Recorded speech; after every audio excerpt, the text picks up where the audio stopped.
నమస్కారం, welcome to Suman TV. నేను Gitanjali. September 7వ తారీఖున చంద్రగ్రహణం ఏర్పడబోతోంది. ఈ గ్రహణ ప్రభావం ద్వాదశ రాశుల వారిపైన ఎలా పడుతుంది, మరీ ముఖ్యంగా బాగా కలిసి వచ్చేటువంటి రాశులు ఎవరెవరు, వారు ఎలాంటివి, ఇంకా మంచి కోసం ఎలాంటి పరిహారాలు చేసుకోవాలి తెలుసుకుందాం. వివరించేందుకు ప్రస్తుతం మనతో పాటు ఉన్నారు శ్రీచక్రపీఠం వ్యవస్థాపకులు, ప్రముఖ జ్యోతిషులు బ్రహ్మశ్రీ ప్రదీప్ జోషి గురువు గారు. వారితో మాట్లాడదాం. గురుగారు నమస్కారం అండి. శ్రీమాత్రే నమః. మరి 4 అదృష్ట రాశులు ఉన్నాయన్నారు. సెప్టెంబర్ 7వ తారీఖున వచ్చేటువంటి చంద్రగ్రహణం మహర్జాతకులను చేస్తుంది అని కూడా అంటున్నారండి. ఎవరు ఆ 4 రాశుల వారు? ఇప్పుడు జన్మస్థానం అయిపోయింది, ద్వాదశ స్థానం రెండు. మనం కొంచెం అటు నుంచి వస్తే అష్టమ స్థానం. తమ రాశి నుంచి అష్టమ స్థానములో గనక గ్రహణం ఏర్పడితే ఆయుర్భంగము, ఆరోగ్య నష్టము, ఆయుర్భంగము. అదే విధంగా మనకి ప్రతిష్టాభంగం కూడా ఉంటుంది. అంటే పరువు నష్టం జరగడము, పరువు పోవడము, రూమర్స్ క్రియేట్ అవ్వడము. ఇది ఎవరికి అని అంటే కర్కాటక రాశికి. కర్కాటక రాశి నుంచి కుంభరాశి కౌంట్ చేసుకోవాలి. కర్కం నుంచి కుంభం కౌంట్ చేస్తే 8వ స్థానం అవుతుంది. సో కర్కాటక రాశి వారికి ఈ గ్రహణము మంచిది కాదు. వీళ్ళ కర్కాటక రాశి వాళ్ళు ఈ గ్రహణ సమయంలో మాత్రం చాలా జాగ్రత్తగా ఉండాలి. ఈ గ్రహణమైనప్పటి నుంచి ఈ ఏదైతే గనక 40 రోజుల వరకు, ఆల్మోస్ట్ దీపావళి వరకు కొత్త వాహనాలు కొనుక్కోవడం గానీ చేసుకోకూడదు. చాలా మంది దసరాకి వాహనాలు కొనుక్కుంటారు. కర్కాటక రాశి వాళ్ళు ఈసారి వాహనం కొనుక్కోకూడదు. దీపావళి దాకా కొనుక్కూడదు. దీపావళి తర్వాత కావాలంటే సూర్యగ్రహణం అయిపోయిన తర్వాత, దీపావళికి అమావాస్య అయిన తర్వాత కావాలంటే కార్తీక మాసంలో కొనుక్కోండి. కానీ ఈసారి దసరాలకు మాత్రం కొనకూడదు. ఎందుకోసం అంటే గ్రహణ ప్రభావం తప్పకుండా 30 రోజుల పాటు ఉంటుంది. అందుకే కర్కాటక రాశి వారు ఏంటంటే దూర ప్రయాణాలు చేయకూడదు, దూర ప్రయాణాలు జోలికి వెళ్ళకూడదు. 2 వీలర్స్ నడిపించినప్పుడు చాలా జాగ్రత్తగా ఉండాలి. ట్రాఫిక్ రూల్స్ భయంకరంగా పాటించాలి, తప్పకుండా పాటించాలి. సో కర్కాటక రాశి వారు ఆరోగ్య విషయంలో అప్రమత్తంగా ఉండాలి. బయట ఫుడ్ ఏది కూడా తినకూడదు. మోస్ట్లీ మీరు కర్కాటక రాశి వాళ్ళకి చెప్పేది ఏంటంటే ఒక 2 నెలల పాటు వెజిటేరియన్ గా ఉండండి. ఒక 2 నెలల పాటు ఈ నాన్ వెజ్ మానేసేయండి, వెజిటేరియన్ గా ఉండండి. చింతపండు కూడా మానేసేయండి, చక్కెర కూడా మానేయండి అని చెప్తా. ఇంకేంటి గురుగారు ఇంకేం తినకుండా ఉండాలి అట్లా అన్నట్టు ఉంటుంది. కానీ నిషిద్ధం. మీ యొక్క నియమాల ప్రకారంగా మీరు ఉండండి. ఆరోగ్యం కాపాడుకోవడం చాలా ముఖ్యం. ఇంకోటి ఏంటంటే కర్కాటక రాశి వారికి ఇంకో విషయం ఏంటంటే చెవులు బాగా గట్టిగా మూసుకోండి. చెప్పుడు మాటలు ఎక్కువగా వినాల్సి వస్తుంది.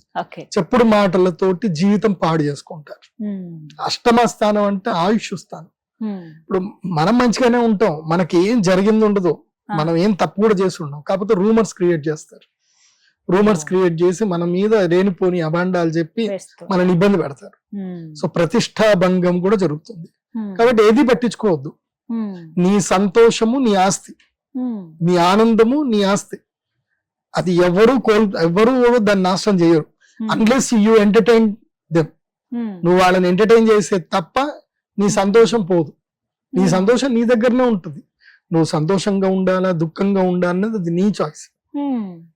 వాళ్ళు మనిషి అనే ప్రతి ఒక్కడు ఏంటంటే నేను దుఃఖపెట్టడానికే ట్రై చేస్తాడు, సూటిపోటి మాటలు చెప్పడానికే ట్రై చేస్తాడు. ఎందుకోసం అంటే నువ్వు ఎంత దగ్గుతో వాడికి అంత లాభం కాబట్టి నువ్వు వినడం తక్కువ చేసుకోవాలి. కర్కాటక రాశి వారు చెవులు మూసుకోవాలి, చెప్పుడు మాటలు వినకూడదు. వాళ్ళు నువ్వు అలా చేసేయి, ఇలా చేసేయి, నీకేంది, నేనున్నాను, ఇవన్నీ అంటారు. ఎవడూ రాడు, కష్టం వచ్చినప్పుడు ఎవడు రాడు. కాబట్టి ఎవడు ఏదో చెప్పారని చెప్పి మీరు పొంగిపోయి ముందుకు వెళ్ళకండి. దుర్మార్గులు ఏం చేస్తారంటే మనల్ని బరిలోకి దోస్తారు, వెనకుండి ఎంటర్టైన్మెంట్ చూస్తారు. సో అలాంటి దానికి గురి కావద్దు. కర్కాటక రాశి వారు చాలా జాగ్రత్తగా ఉండాలి ఈ గ్రహణ సమయంలో. మీరు కూడా యాగం చేసుకుంటే చాలా మంచిది. యాగానికి బుక్ చేసుకోండి. మరి ఈ 4 ఖచ్చితంగా హోమం చేయించుకోవాలా? వీళ్ళకి శుభాలు కలగాలంటే గనక ఇంకా ఖచ్చితంగా అయితే నేను చెప్పను. ఎందుకోసం అంటే అందరికి ఖచ్చితంగా చెప్తా. అసలు ఖచ్చితమైన వాళ్ళకి వాల్యూ ఎందుకు? అంతే కదా. ఖచ్చితంగా చేసుకునే రాశులు 8. వీళ్ళు ఇష్టం ఉంటే చేసుకోవచ్చు, లేకపోతే లేదు, వాళ్ళ ఇష్టం. ఎందుకోసం అంటే మళ్ళీ సూర్యగ్రహణం వస్తుంది, అప్పుడు వీళ్ళకి ఆపర్చునిటీ వస్తుందేమో తెలియదు. ఇప్పుడు వీళ్ళకి ఆపర్చునిటీ అయితే కాదు. ఈ 4 రాష్ట్రాలకి ఇష్టం ఉంటే చేసుకోండి, లేకపోతే లేదు. Not mandatory. ఇక జనరల్ గా అడిగేమంటే గర్భిణీలు ఎలాంటి జాగ్రత్తలు తీసుకోవాలని అడుగుతారండి, ప్రత్యేకించి గ్రహణం.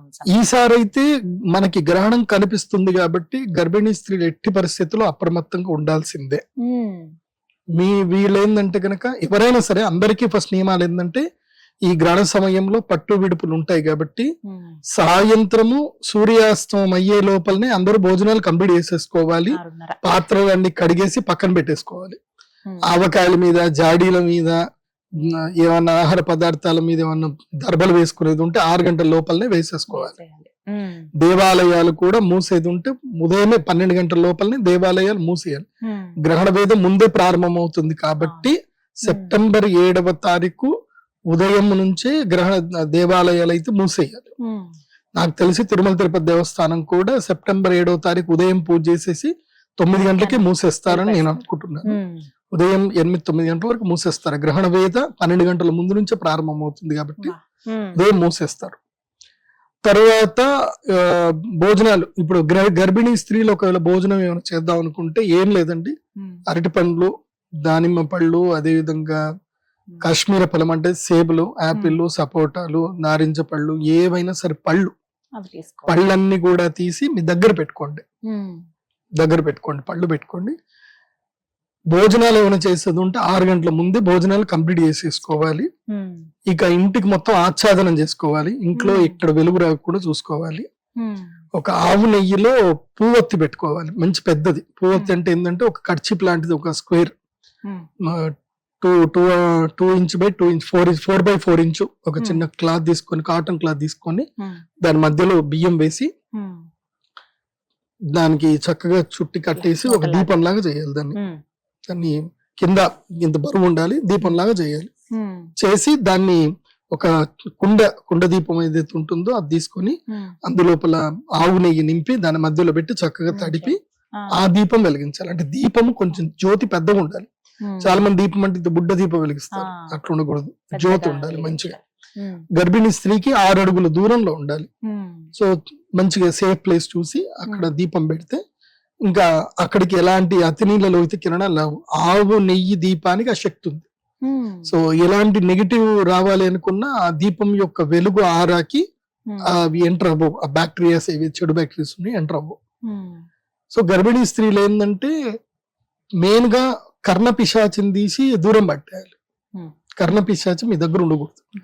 కర్ణ పిశాచి అండ్ వీక్షణ పిశాచి ఈ 2 ఉండకూడదు అన్న. ఫోన్ అండి వాటిని ఏమంటారు? కర్ణ పిశాచి అంటే ఫోను, వీక్షణ పిశాచి అంటే టీవీ. ఈ రెండింటికి దూరంగా ఉండాలి ఈ టైంలో. సో ఇంట్లో వైఫై గీఫైలు ఏమైనా ఉంటే ఆఫ్ చేసి పెట్టేసేయండి. వైఫైలు ఏవి రన్ చేయకూడదు. సో మొబైల్ నెట్వర్క్లకి దూరంగా ఉండాలి.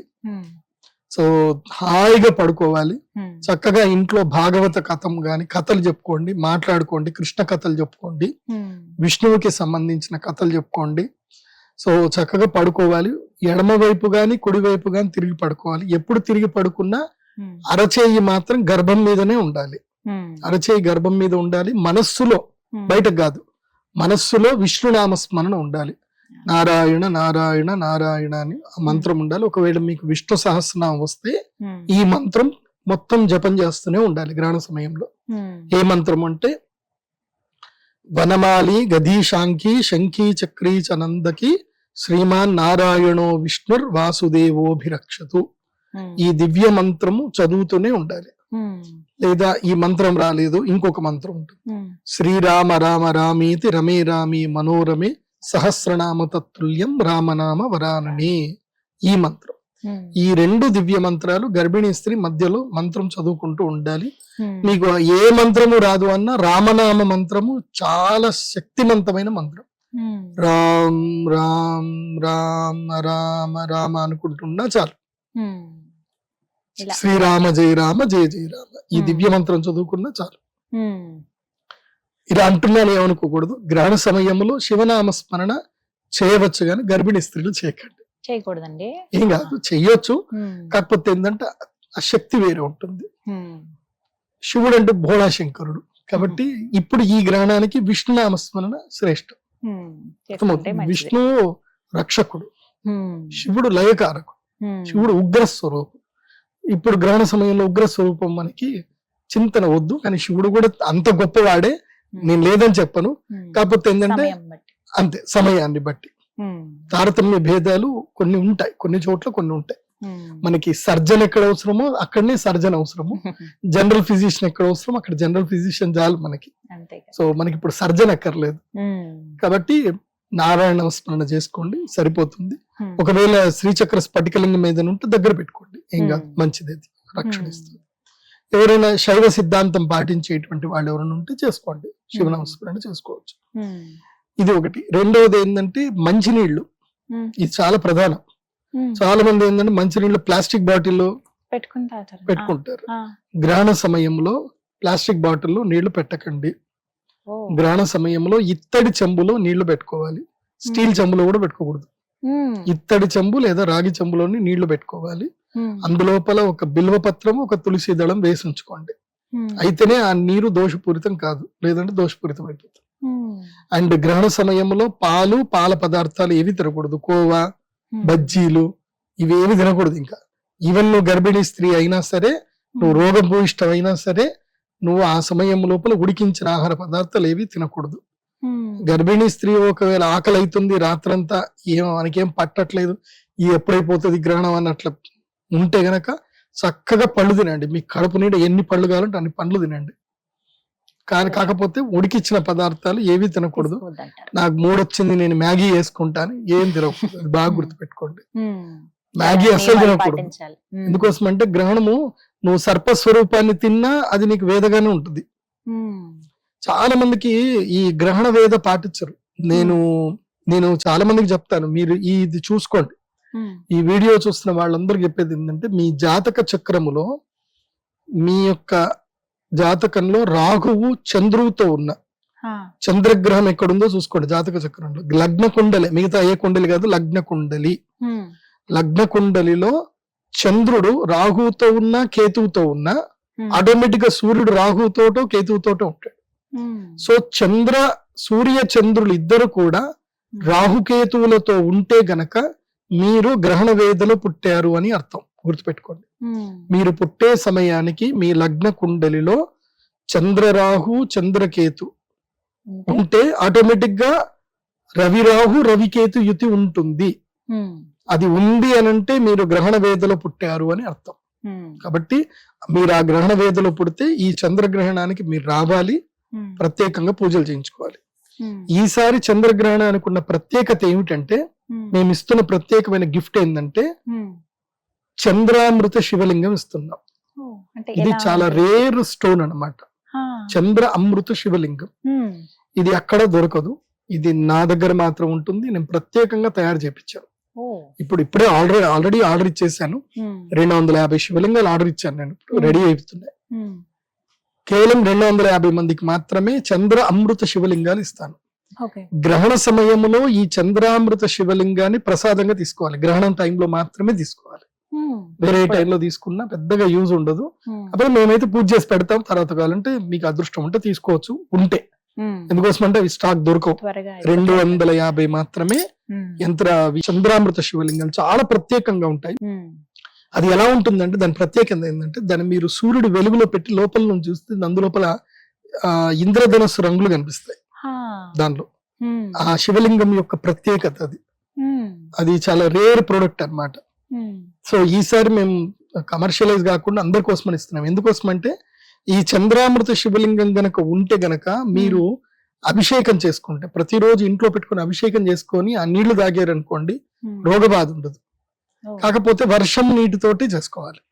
వర్షం నీటిని ఒడిసిపెట్టి ఆ నీటితో అభిషేకం చేసుకోవాలి.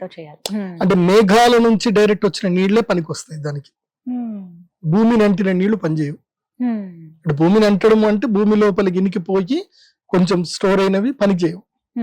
సో అదే మేఘాల నుంచి డైరెక్ట్ గా పడ్డప్పుడు మీరు ఒడిసిపెట్టారనుకోండి, ఆ నీటిని మీరు దాచుకొని ఆ నీటికి రోజు ఇప్పుడు మేఘాల నుంచి పడ్డ నీళ్లు చక్కగా మీరు ఇంట్లో స్టోరేజ్ చేసి పెట్టుకున్నారనుకోండి, మంచి నీళ్లు కదా అవి, అందులోపల చాలా అద్భుతమైన శక్తి వస్తుంది. కెమికల్స్ ఏవి కలవు, బాగుంటాయి. ఆ నీటిని మీరు తీసుకుని రోజు ఒక చెంబెడు మీరు అభిషేకం చేసి ఆ నీళ్లు తాగారనుకోండి, మీకు ఎలాంటి అనారోగ్యాలు రావు, శక్తి సిద్ధిస్తుంది. కాకపోతే దానికి కొంచెం ఎక్స్ట్రా పేమెంట్ ఉంటుంది. ఈసారి అందరికి 18,000 తీసుకుంటున్నాం. ఈసారి ఎక్కువగా ఎవరికి యంత్రాలు ఇవ్వట్లేదు. గ్రహణం సమయంలో ఎవరికి కూడా అరిష్ట నివారణ యంత్రాలు ఇవ్వట్లేదు. దానికి ఎక్కువ కాస్ట్ ఉంటుంది, చాలా మంది బేర్ చేసుకోలేకపోతున్నారు. అందుకని కాబట్టి మెయిన్ గా 18,000 25,000 రెండే ప్యాకేజీలు ఉన్నాయి. సో చంద్రామృత శివలింగం కావాలంటే 25,000, లేదు ఓన్లీ రాహుకేతు లాకెట్ కావాలంటే 18,000 అంత ఇస్తే సరిపోతుంది. సో ఈ వీళ్ళందరూ కూడా గ్రహణ పూజలు ఎప్పుడు చేయించుకోవాలనుకున్నారు ఇప్పుడే బుక్ చేసుకోండి. ఇప్పుడే ఎక్కువ మందికి అయితే అవకాశం అయితే పడితేనే లేదు. మంచిది. ఎక్కువ మంది అవకాశం లేదు. అంటే అందరికీ ఉంటుంది కానీ లిమిటెడ్ గా పెట్టారు కాబట్టి. అంతే. వెబ్సైట్ ఒకసారి చెప్పండి గురుగారు. pradeepjoshi.com నా పేరు మీదనే వెబ్సైట్ ఉంది. ఓకే, విన్నారు కదా, గురుగారి పేరు మీద వెబ్సైట్ ఉంది. ఒకసారి మీరు చెక్ చేయండి ఏమేమి ఉన్నాయి, ఏంటి రాబోతున్నటువంటి ఈ గ్రహణ రోజున ప్రత్యేకతలు ఏంటి, ఎలాంటి పూజలు చేసుకోవాలి ఎవరెవరు అనేది మీరు చెక్ చేసుకున్న తర్వాత వెంటనే రిజిస్ట్రేషన్స్ కూడా స్టార్ట్ అయ్యాయి కాబట్టి వెంటనే బుక్ చేసుకోండి. ధన్యవాదాలు గురుగారు, నమస్కారం. శ్రీమాత్రి.